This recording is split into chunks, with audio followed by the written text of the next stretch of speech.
Hello and welcome back to another episode of the Property Pilot podcast. I have here Jonny Landlord in the study with me. Jonny is a health and fitness expert with a passion for property. So over to you, Jonny. Marco, thanks for having me here. It's great to be invited and loving your setup as well. As someone who hosts a podcast, it's good to record one in person. Thanks very much, Jonny. Well, the reason why I want to get you on the podcast is because, two reasons.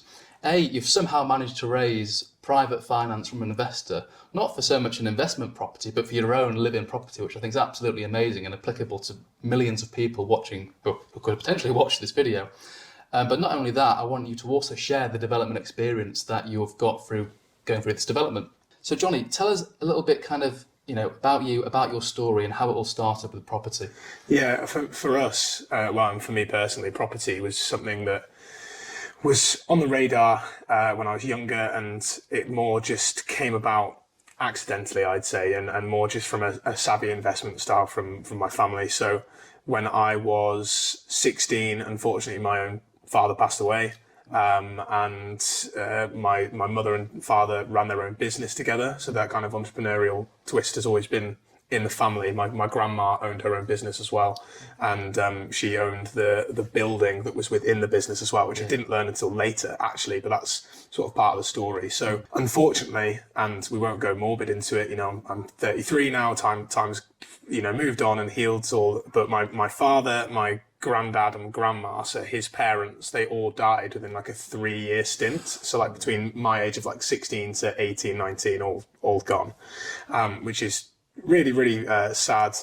But my grandparents left us their house. My dad was an only child, so they left the house that they owned to us, and then my grandma left her share of the business, and thereby some shares of the building itself to my brother and I as well. So what we did basically is my brother, my mum and I sold our share out of the building of that business, and we sold their house in Penrith as well. And then we bought up some property in Carlisle, which is where I grew up. And that was the journey then into being a landlord effectively. My mum put in more of the pot as well, based off of some other things that had happened. And we grew that portfolio as well, particularly when my mum downsized from our family home and bought a smaller house in Carlisle as well. She'd gone from owning this business and needing this big property because they work from home as well in a building next door. She downsized that to a house just for herself, because my brother and I had moved out, gone to uni, never coming home. And then so we bought up more property then as well into this partnership that we still have today. Fast forward then, however many years, it was me with my now wife, who was girlfriend at the time, living in the central of Leeds together, in this flat that we have together. And funnily enough, I'd always had these properties, and I'd listened to different property books and podcasts way back in the day, but it kind of just gone to the back of my mind of any sort of savvy creative finance investment, never really come across it, to be honest with you. It kind of just sunk to the back of my mind, like, just use your savings to buy property, fair play. But my wife was listening to, actually it was a Kevin McDonald's podcast, or he was on a podcast of someone, he was talking about rent to rent and more creative strategies. And this was then, my wife at the time was in the gym, came over to where I was in the gym and was like, oh my God, we need to get into property. And I was like, I don't know what you mean. I already own property. And that was kind of our journey into creative finance. So I don't know if you want me to go into like the current deal now already, but that was kind of our journey then into creative property strategies that led us to reading pretty much every book that you can find now from either Progressive or Property Investor Network. Those the sort of two big UK companies, aren't they? Yeah. So we read everything we could, and we ended up attending a Property Investor Network meeting, which was on Zoom at the time, thanks to COVID and the pandemic. And so this was around 2020. And through there, we got connected with the host, David Dixon. Yeah. And at the end of the PIN meeting, he was like, look, if you want to have a chat with me, here's my WhatsApp number. Give me a text. I'll set up a call with you for like half an hour, see if I can give you some advice. And I'm a guy who'll speak to anyone and everyone. I'm like, what a nice guy. I love that. Let's have a chat. And so I set up a call with Dave, and Dave, like, he chats for England, a bit like me. And we end up on the call for like an hour. Really hit it off, really nice guy, gave some really, really great advice on top of the kind of things we've been reading in the book. And then funnily enough, because when my wife and I first started out with the creative side of property, we were busy fools. We were just thinking, looking up everything, like, we need to do leaflets and we need to do letters, just doing anything and everything. And as part of that, we decided to look at auction properties. And we were at this auction property in Chapel Allerton, and there's this guy walking around with one of the auctioneers. This like 4-bed HMO property in Chapel Allerton, which needs a lot of work and had potential to develop, that kind of thing. And I'm looking at him and I'm like, Natalie, that's Dave Dixon. And she's like, who? The guy who hosted the PIN meeting. I was like, that's Dave. She was like, no, it's not. I was like, I bet you it is. And she went, no, don't say anything. I was like, Dave. And then he looked and he went, I was like, it's, yeah. And then we literally just met in person for the first time. And the long and short of it is that basically I pecked David's head off, and we ended up getting private mentorship from David Dixon for a good year and a half, my wife and I.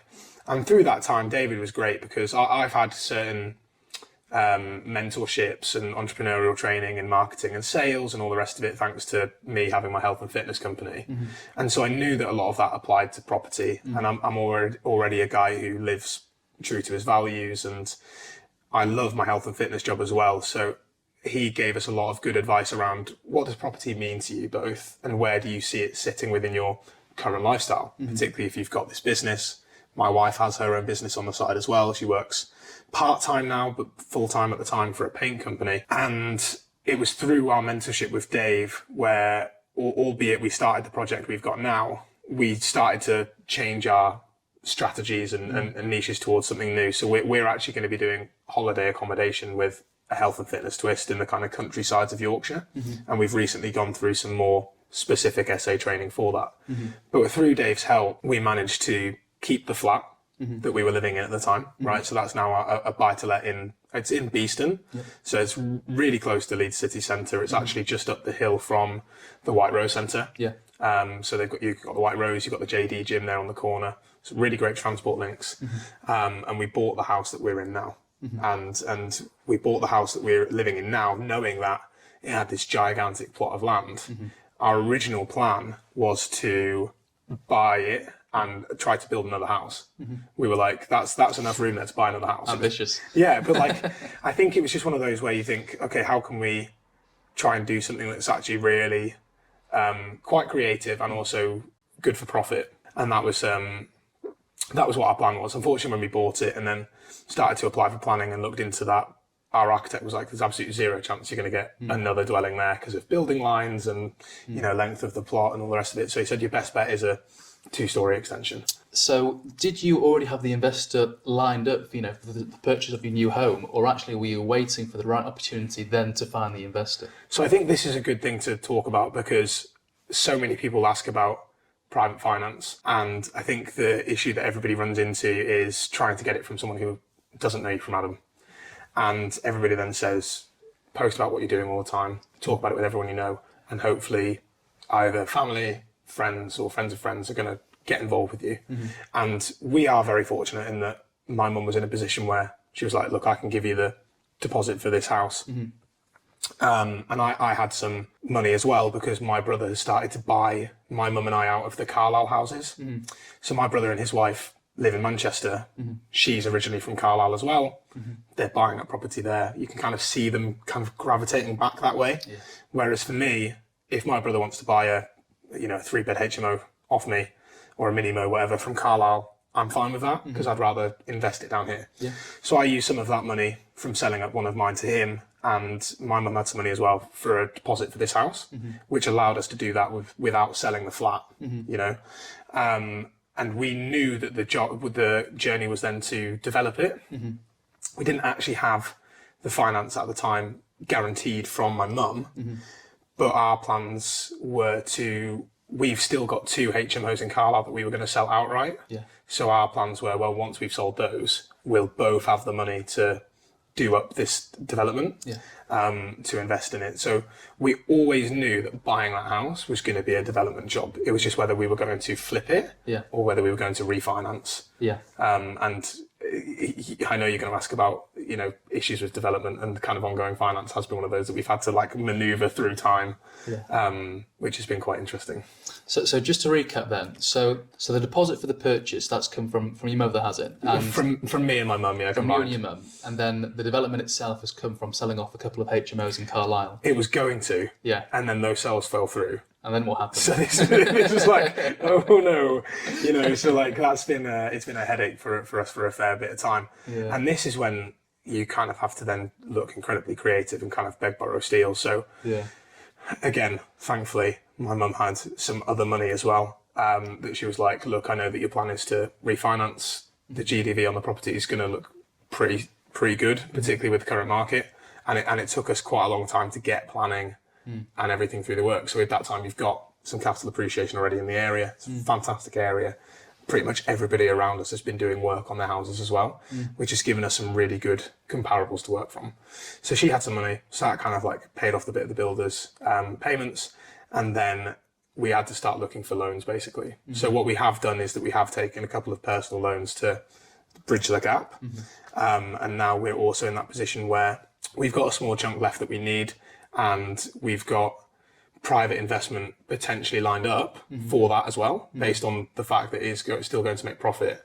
But we're just ironing out the details with the investor and whether the conditions that they have will still allow us to refinance.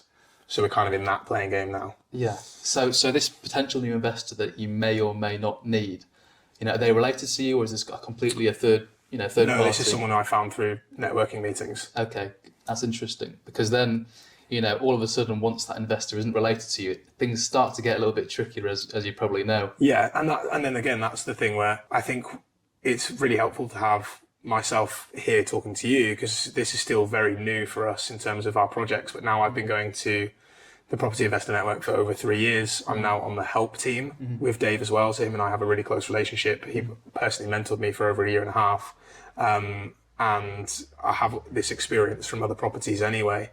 And then when you understand the project inside out and can develop that rapport with someone, and then with other people through networking meetings as well, you can start to build trust with them. Because as well, the building work is ongoing and has reached this level where you can really see what it's going to be like upon completion. We have these comparables. We have this GDV that's been calculated by my wife, does all of the sort of stacking of the properties. Yeah. But because we have all of that there and we have this exit to refinance, it's one of those where we can say, look, you're going to get this money back. We can personally guarantee it. We do have properties as well that we could sell off or do whatever would needed if things didn't go to plan. So at least you've got these, we've got these backups anyway. And we also have that trust that I've built up with people who I know from years of doing it. And being on the help team at a PIN meeting, you can kind of see people who come to their first PIN and they'll talk to you about their plans and they'll talk to you about their dreams, and you're like, that's really good. And they ask you your advice. And my best advice is like, just keep coming.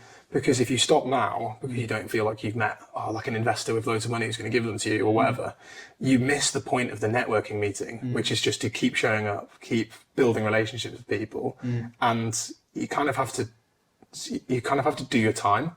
It's a slow game, isn't it? I mean, if you're looking to raise private finance, you can't just expect to turn up to a networking meeting and then the next day have that money in the account. No. It's a very slow game. You've got to know someone for 1.5 years, 2 years before they even think about lending you money, right?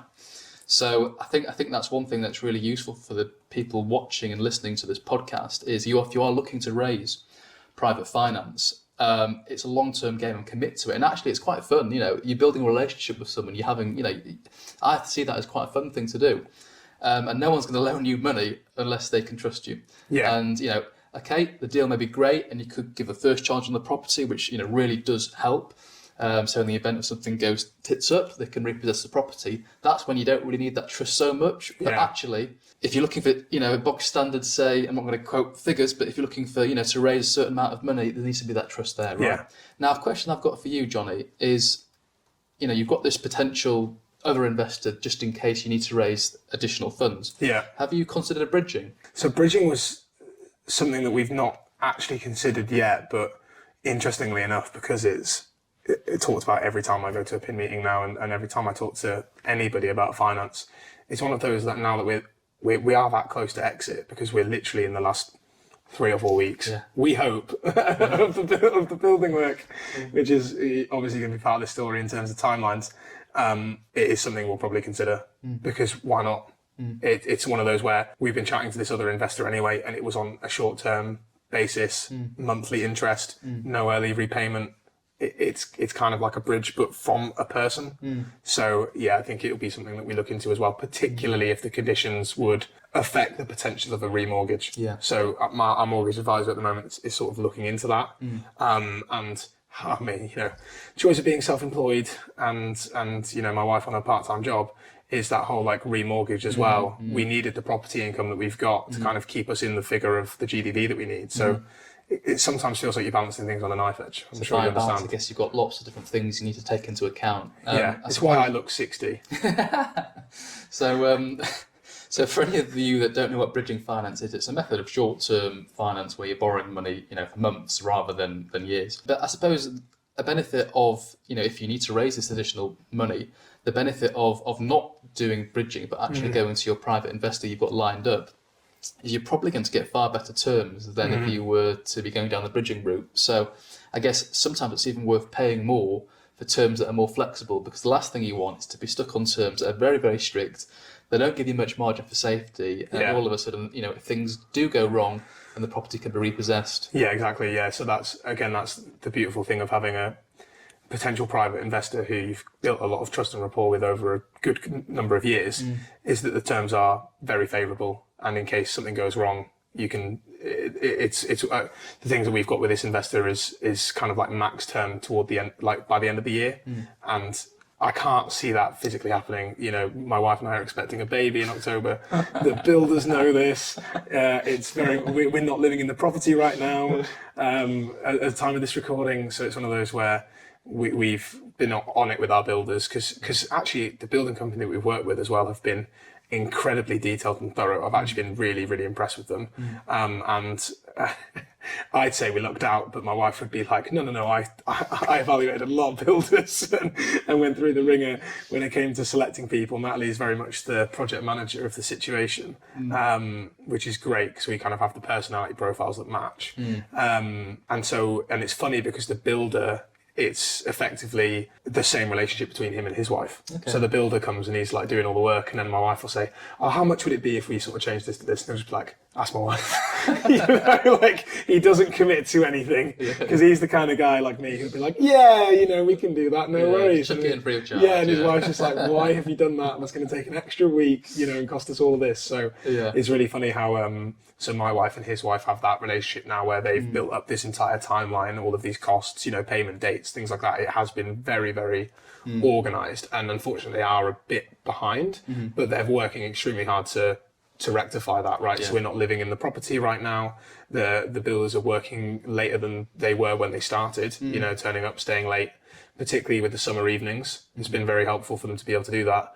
And even sometimes doing Saturdays and Sundays. Yeah. And quite funny that because a lot of people say, "Oh, yeah, are you on site a lot to kind of like make sure they're there, that kind of thing?" We're not. And then when we were there last week to check on things and order some paint and kind of make sure the kitchen had arrived and things like that, we were chatting to our neighbour, and he was saying how nice they were, how they'd come and checked out something for him, and how he was like, they're here all the time. That's the reason why they haven't finished. They're doing the neighbour's work. I was like, stop going to his house and fixing his toilet. No. He was like, "I really hope you don't mind. I didn't take for very long." I was like, "Rob, I don't care." Yeah. But it was great that he said they're here all the time. Yeah. And I was like, okay, that's cool. They're people who we use again. Before we come on to the development and talk about that in a bit more detail, last question on the finance side. What tips and I suppose what advice, bearing in mind that you've got a private investor lined up just in case you need him or her, what tips and advice do you have for anyone watching this video if they're looking to raise private finance, Jonny? So the first one is to make sure that you don't, propose on the first date, right? So, it's one of those where this is a relationship game that's going to take a lot of time. And so I'd say when you look for private investment, the funny thing is that when I've found private investment, it hasn't been necessarily because I've been looking for it. From my mum, even with her, it came about of like us talking about the project and talking about what we wanted to do and that kind of thing. And she's even talked with us about when we exit from this property and sell the other properties that we've got, going in a more holiday lets, because she's like, sound like you really know what you're on about, like really trust you, fantastic. And that happens with quite a few people. And it's that case of you've got to put in the time, you've got to build the relationships, and you've got to know what you're doing. You know, invest in your education, invest in mentorship, invest in coaching, invest in books, invest in podcasts in terms of time. Like, do your due diligence and know your strategies, know your areas, just know things as much as you can, because that builds so much confidence in the people that you speak with. And then think about how much, because we're building high quality properties, even this property is going to be really high quality.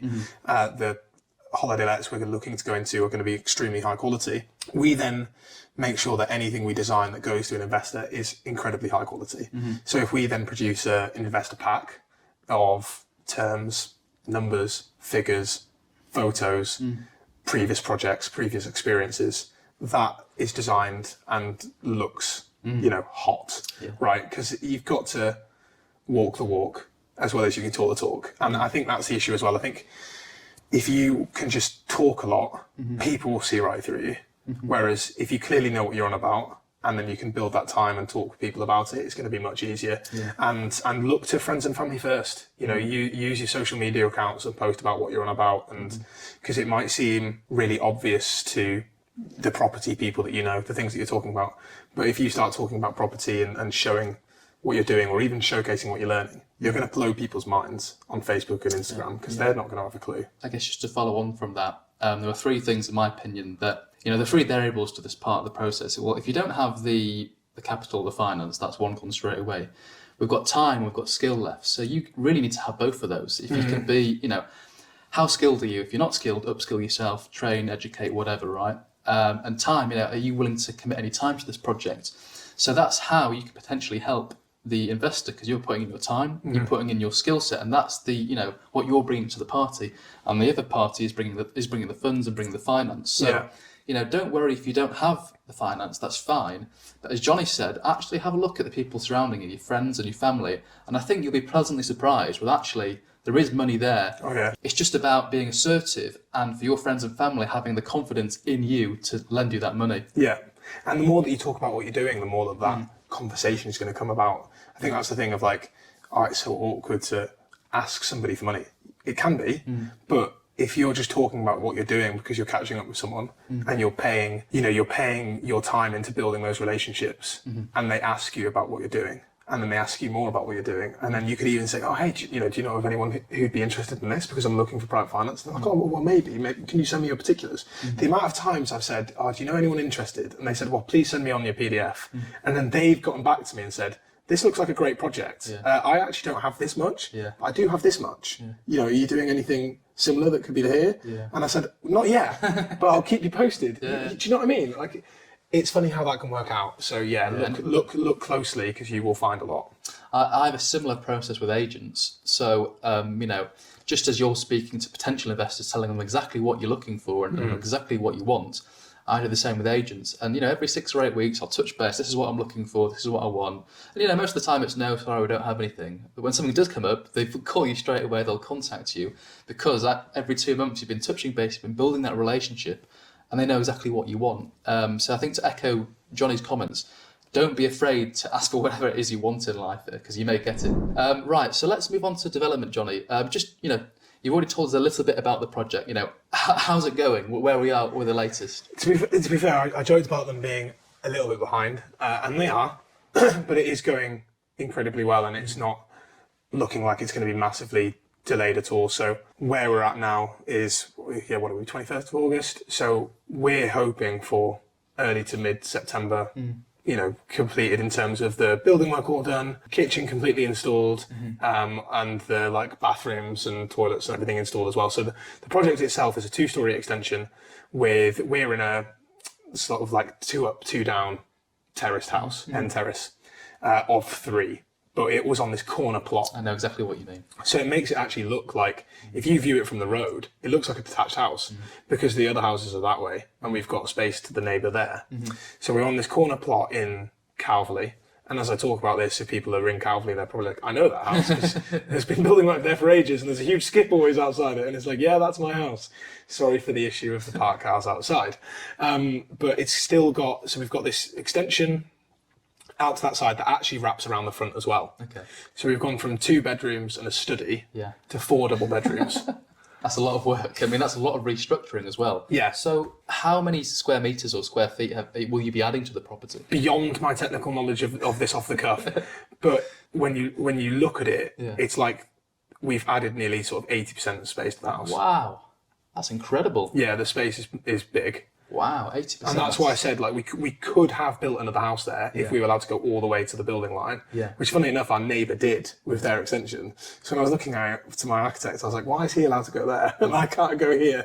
And he said, he's done it under permitted development and you've got to apply for planning. I was like, fair enough. So, do you have any idea of? I know your wife is more than numbers, but do you have any idea of the build cost, or what, maybe per square metre or per square feet, what it's costing you to build this out? What we're looking at in terms of final costs is going to be around like 169, 170,000. We bought the property for 213. So then we're looking at like overall costs of like 380. Yeah. But we're looking at a GDV of 450 plus. Okay, wow. So it's and that's based off like 4-bed comparables in the area. And as we said, we're going for incredibly high spec here as well. So I'm thinking, I'm talking, we've kept the original Yorkshire stone, part of the extension, which makes it look incredible. I'll show you some pictures after we're finished. Obviously the pie-fold doors on the front, we've replaced all the windows. So we've got these upscaled windows, and the kitchen is one of the highest standard ones that you can buy. We're going for hand-painted wood. We've gone for hand-painted wood in both the external doors. Yeah.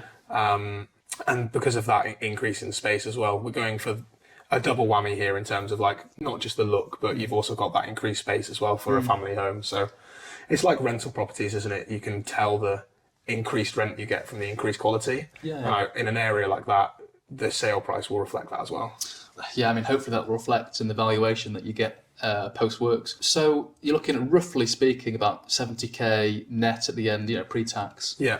Wow, that's nice. I suppose, yes, it's stress and hassle doing a development, which we'll come on to very shortly, but I think it's worth it for 70k, isn't it? And the funny thing is, Marco, is that, as I said to you, this is the house we're living in. Yeah. Like, if we can pay, I was talking to my wife about this, if we can pay off the investors, and because, my mum gave me the money for the deposit and a lot of works already, and we are giving her a percentage return, like it is an investment for her to do, and pay off the loans we've currently got, and then either the bridge or another private investor, and we'd still be left off with profit based off current numbers. And we're getting a house that we're living in. It's like, that's just a win-win-win for me. It's a no-brainer. Yeah, completely. So what do you find, or it may be already happened in the past, but what do you find is the biggest obstacle in this particular development, or is that still to come? No, it's not to come at all. I think the biggest obstacle is having the confidence and the knowledge to do it. Okay. Because I think with development, there are a lot of unknowns, and it can be very scary, and there is nothing wrong with starting with a smaller project than to kind of cut your teeth. Doing one that you're living in is kind of less scary, because, and especially then when it's family money, because terms of loan are decent, and you can kind of get away then with some timescale issues. As I mentioned, for us, it took us a long time to get planning in a time when everybody was trying to get planning. That was probably the biggest hold up. And particularly because with the length of time that we've been in the property now, our mortgage has expired. Okay. So we've had to go into a variable. So that's had an increase in monthly costs that we've had to, take on ourselves, which is fine. At least we can refinance quickly. We'll literally be going onto a new product. So there's kind of like pros and cons to that piece, really. But I think the biggest thing that gets in people's way is just the mindset and the confidence to do it. And from doing this project and the amount we've learned, plus there's a really, really great book on property development by Richie, what's his last name? Clapson, I think. I might be Richie Clapham, maybe. He talks on the pin circuit, but he's got a great book on property development out there at the minute, which would teach you kind of everything you need to know. And also has some more, like hand holding to kind of get you through it. We've not gone that way. But I think the biggest issues would be your build team, the timescales, and the confidence to do it. Because everybody says they're going to go over. Plan for them to go over. Plan in contingencies as much as you can in terms of costs. Again, because everybody did their house up during COVID, not only were builders not available, everything, costed a lot. And then with Brexit affecting everything, and then also then inflation rises, like, we're lucky that we got a job quoted way back when. Okay. Right. But you've kind of build contingencies in your numbers. And thankfully we were able to do that. Like when Natalie produced her estimations of what everything cost, I was like, oh, wow. Okay. When the profit's there, it is worth it.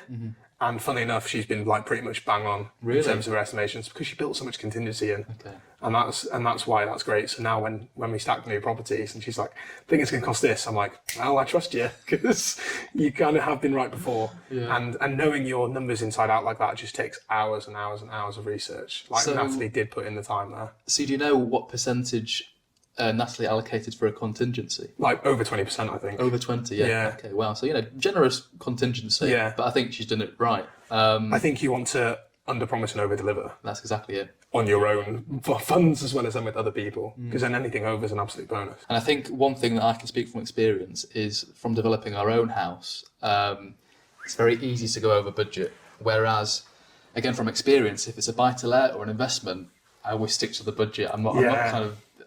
it's very easy to make a decision when it comes to a buy-to-let, but when you're own home, you think, for an extra £500 we can get this, or an extra grand I can get. In fact, we're getting carpets at the moment, and I'm already spending too much money on the carpets than what I'd like to spend. So it sounds like you've done really well to keep that, in line, bearing in mind it's your own family home. It was always going to be really high quality items as well, and so that made it. I think what made that easier as well is we've got an LMPG membership. Okay. So then when you can go through portals and look at pricing and estimate square meterage and pricing based off the standards that you want, and then you can talk with your build team as well about how, by the way, we can supply these things, and you can be incredibly specific with the things that you need from your builder. And that's like schedule of works, and even down to the like what handles do you want on your kitchen cupboards? Do you know what I mean? Like it's got to be so anal. And thankfully Natalie is the detail queen.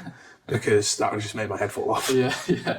Sounds like you've got a good partnership, and I suppose when it comes to development, and especially if you're, joint venturing with someone else, it's slightly different in this case. Your husband and wife, but it's really important you've got a really clear division of labour. So who's responsible for what. Make sure that you both have complementary skill sets and not both doing the same thing. So it sounds like you're doing really, really well there.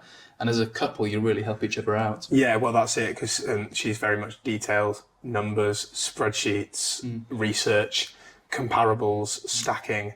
And for me, it's very much networking, relationship building, getting out there and making connections. You and I doing this podcast, for example, would be her worst nightmare. And as we spoke about off air, I trained as a stage actor years ago, and that's just kind of bled into my ability to do this. And then I'm still incredibly embrace the skill set of getting out there and making connection. I'm just so thankful that we were dating at the time and we started property anyway. But the more that we got into this, I was like, yeah, this is the girl I'm going to marry. Do you know what I mean? It's kind of like nailed it, really. Sounds like you've done well. So you mentioned that sale is a possible option. I've got some friends, all that they do is they'll buy a property for themselves. It needs a lot of work doing to it. So they'll move in with their family and, spend a year or 2 or 3 doing it up, sell it and move on to the next one and do it again. Now, I've got mates that really love doing this. I don't think the wives do, but but they really enjoy doing it. And obviously, and if you live in the property for a certain length of time, then you don't have to pay capital gains tax. So there is benefits of doing that particular strategy. The thing is that when we first started doing this, that was 100% our plan, because we'd heard a lot of stories of that as well, of like, just keep going, and then before you know it, you're in, you're forever home, you're living life. And my wife and I, as I said, we're expecting our first baby. We want to have a few kids, so that did attract both of us. And I think it was more the kind of time scale of this property as well, where we said, okay, if we could refinance this and live in it for a year or 2, enjoy the fruits of our labour, then go again, that would be preferred. But if we have to sell it, that was the very first plan anyway. So yeah, it's a similar thing. That sounds great. No, we'll have to follow your progress and see what actually you decide to do. Do you refinance? Do you sell it? So we'll let everyone know. I just want to finish the podcast. I'm conscious that you have a serviced accommodation business that you're working on now. Just tell us a little bit more about that, Jonny. Yeah, so that's our future strategy. Effectively, we've not had enough time to really grow it because of my separate business and Natalie's commitments with this renovation and her other company. But we are looking to develop holiday cottages in the Yorkshire countryside areas which have a health and wellbeing twist. So I run a health and fitness company. It's incredibly holistic in nature, where it's more about people's relationships with food, their body, more about healthy habits, exercise. And being in Yorkshire is that kind of like perfect countryside nature aspect to it as well. So we're looking to have these fantastic holiday cottages that also have areas to exercise, areas to meditate, rooms for sleep, links to local walks and local service providers, local food, all of those great things.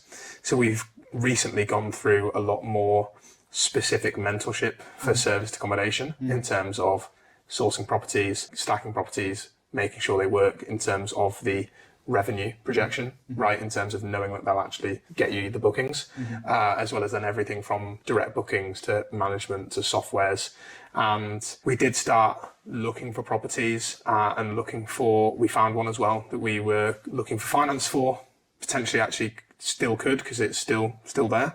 We had to kind of pause our work with the vendor there in terms of saying, look, we're really interested, we're looking for finance. Really sorry, we don't mean to mess you around, but they're not massively in a rush either. Okay. They're just looking to change location. Okay. So that's kind of on pause, and that was purely because of the sales going through falling through with the Carlisle properties, because it was kind of like, but they're going to sort that out and then we can use this money for this, and we kind of then had to prioritize the current development.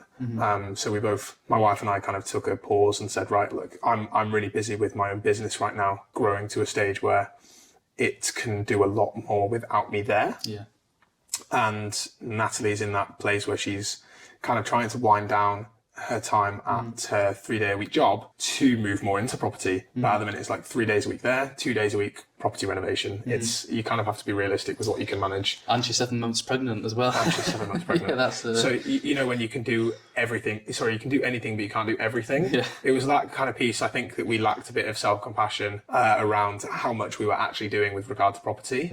And our ambition and what we wanted to achieve. So we kind of had to say, right, let's just pause the finance search for that for the moment while we square this one away. But at least we do have that pipeline, and we've built some relationships with agents as well who know what we're looking for, as you said there, which is so important. And we've got our kind of key areas for looking at properties as well for those investments based on our knowledge of what will work commercially, as well as where you can get the right price for that to work commercially while still getting the bookings. So we know as well, once this is done, we're going to hammer that. So that's our next step. That's great. So that's your next focus. You know, if you could go back to, 20-year-old Jonny, what advice would you give yourself? Oh man, 20-year-old me, university. I'd probably say to take working on yourself more seriously than you are doing. And when I was that age, and probably to believe in myself a bit more, because when I was that age, I bunked off more than I should have done. And my acting career definitely suffered because of it. And I think there was a lack of belief there as well, in terms of, we chatted a bit about like body confidence, body shape before we came on air. And a fair bit of that affected my performing career. So much so that I put a lot of effort into health and fitness at the time, which not necessarily a bad thing based on what I do now. But at the time, there was a real lack of belief, and there was a lack of hard work in certain areas due to that lack of belief. You know, when you protect yourself by going, well, that's not going to work anyway, so why try?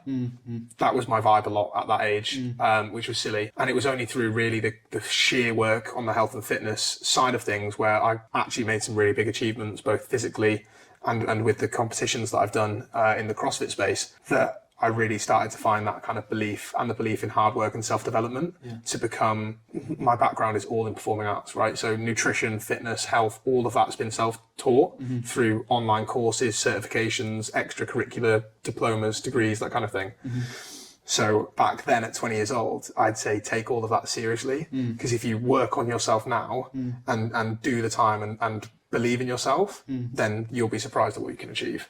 So what you're saying is, put the effort in young, whether it be reading books, going on courses, or whatever it is, put that effort in, it's going to pay dividends in your 30s, 40s, 50s. Massively, but believe in what you're doing in that moment, because it doesn't matter if it changes.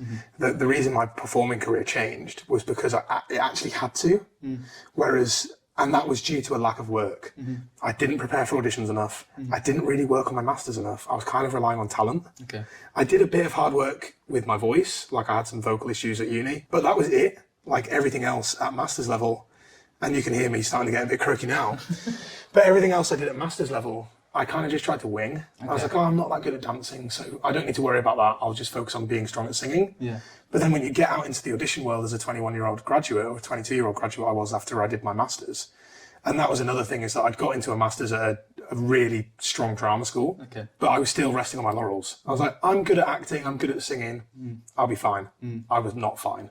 You know, the amount of dancing that I needed to do after I got out was very high, and it was my lack of work that made my agent drop me. You know, and you think, okay, I could have worked harder there, but it was an inherent lack of, oh, no one's going to hire me as a dancer because I'm too big. Yeah.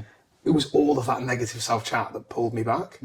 And so I really had to, I worked with a therapist over a lot of this self-talk, and it was all of this kind of like limiting self-beliefs that had held me back from really trying. Okay. So give what you want now 100%. And if that pivots, fine. But the amount of lessons you'll learn from giving that 100% and working on yourself in terms of books, podcasts, courses, so much of that is transferable. That if you put in it the effort now, compound interest, it's going to pay dividends in the future. It's very funny you said that, Jonny, because I had Nick Thorpe in the study last week, and off there we were talking, and he said it's all about those limiting beliefs. That's what's stopping people achieving what they actually want to achieve. And I think the earlier you recognise that, and if you can even recognise that at 20 years old, gosh, you've done well, right? Well, exactly.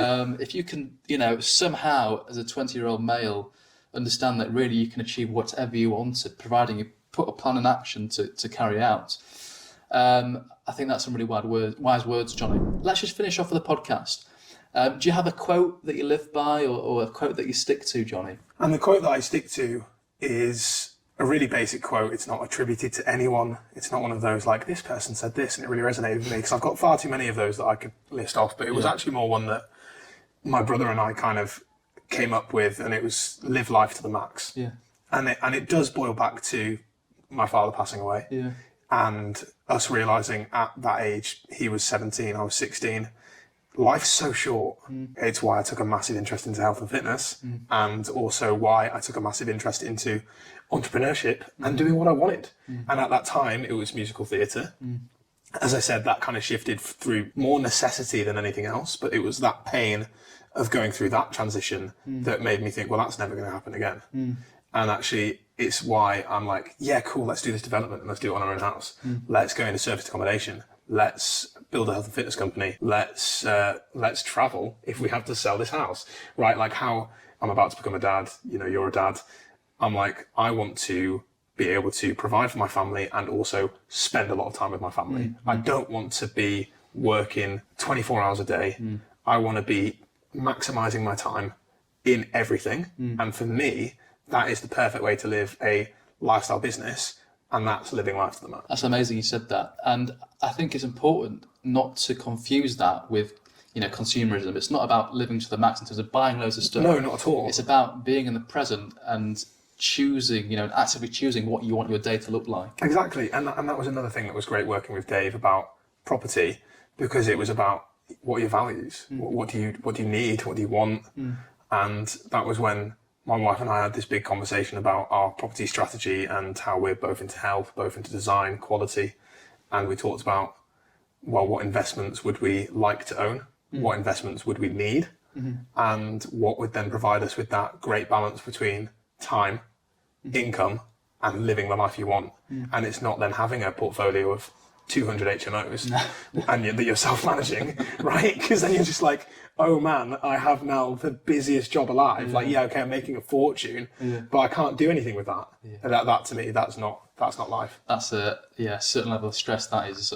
So I did say it was the last question, but I've actually got one final question for you. Since we've spoken about books a little bit, and you can see many books in front of you here. Yeah. What's the book that either you've gifted the most, or the book that maybe you've taken the most from? It's a good question, and I knew you were going to ask it.